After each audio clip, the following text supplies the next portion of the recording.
الحمد لله الواحد الأحد الصمد الذي لم يلد ولم يولد ولم يكن له كفوا أحد وبعد.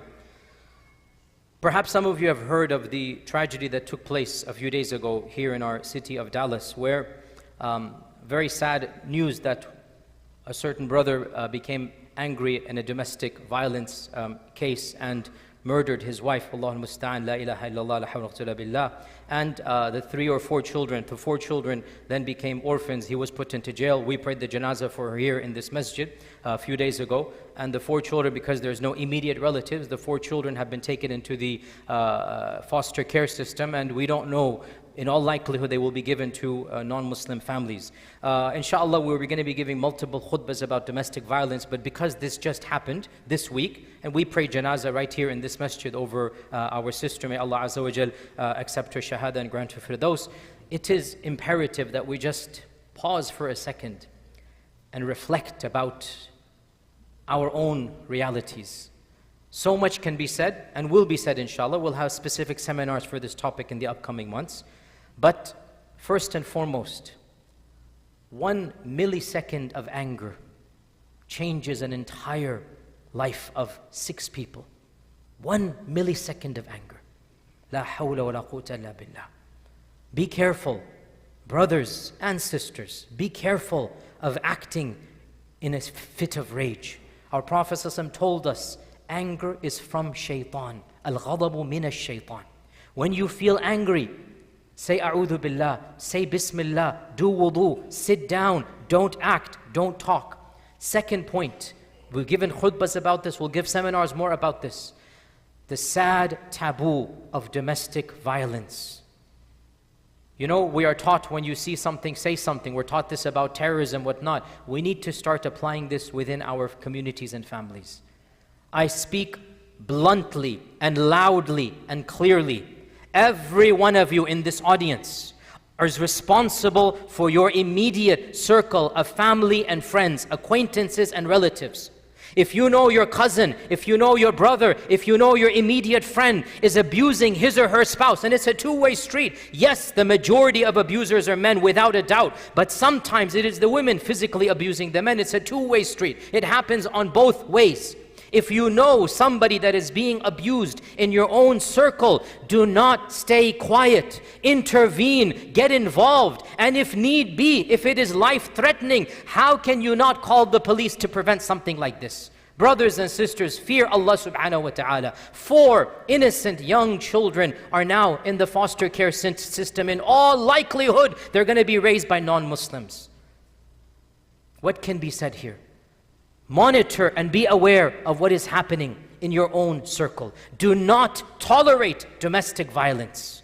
The third point, if you yourself are having issues with marriage, if you yourself are having, marital disputes, do not trivialize solving those problems before they get to a level, this is obviously extreme, but even less than this.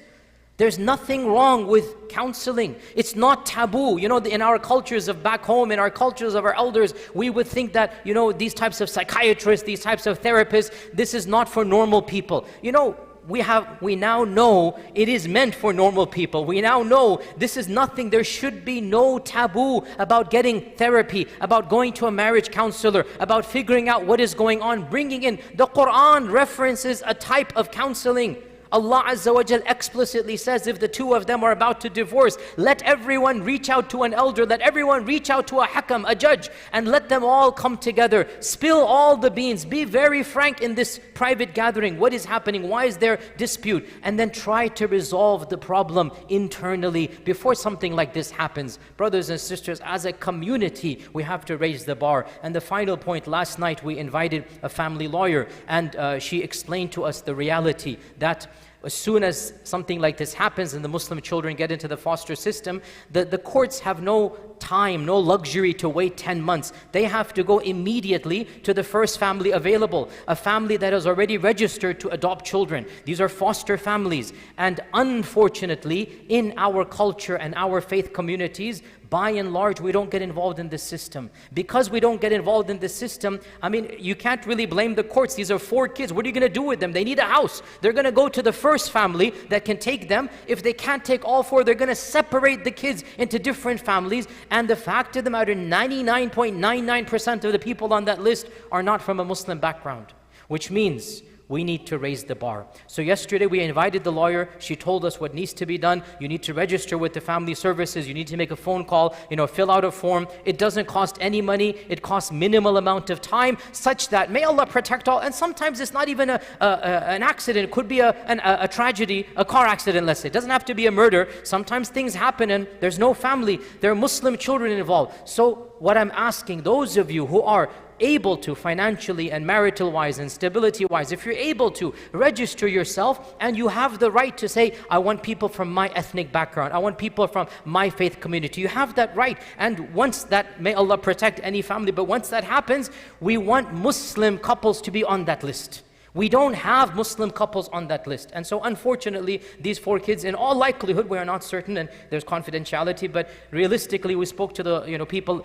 there are no Muslims on this list. That's the problem. It's not that the government is being, no, what are you going to do when there's no Muslim families that want to take care of Muslim kids? It's not anybody else's fault. It's our fault. So that's why in the khutbah, I am raising this public awareness, that not just anger management, not just, domestic violence and therapy, but also we need to collectively take charge of our community. So please, sisters and brothers, husbands and wives, talk to each other. If you're able to have a sponsor, have a child, a foster child, of our background, then go through the process, call up the necessary phone calls, they'll come and visit you, fill out the forms, and have your name on the emergency list. If anything like this happens, we want them to come to a Muslim family, be raised by a Muslim couple. This is fard kifaya on all of us. May Allah subhanahu wa ta'ala protect all of us from ever having to see something like this again. Allahumma inni da'in fa'aminu. Allahumma la tad'ana fi hadha al-yawmi dhanban illa ghafarta, wa la hamman illa farajta, wa la daynan illa qadayta, wa la maridan illa shafayta, wa la asiran illa yassarta. Allahumma ighfir lana wa li ikhwanina alladhina sabaquna bil iman, wa la taj'al fi qulubina ghillan lil ladhina amanu. Rabbana innaka ra'ufur rahim.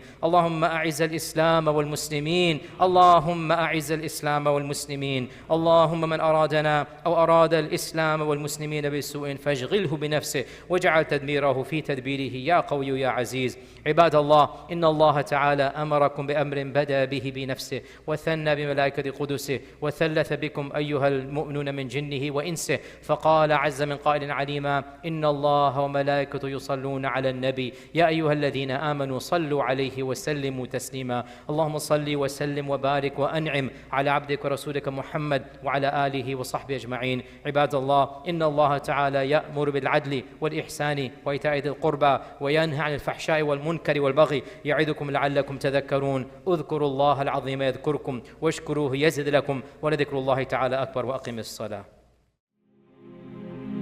فيا ذلي ويا خجلي إذا ما قال لي ربي أما استحييته تعصيني ولا تخشى من العتب وتخفي الذنب عن خلقي وتأبى في الهوى قربي فتب مما جنيت عسى تعود إلى رضا الرب تعود إلى رضا الرب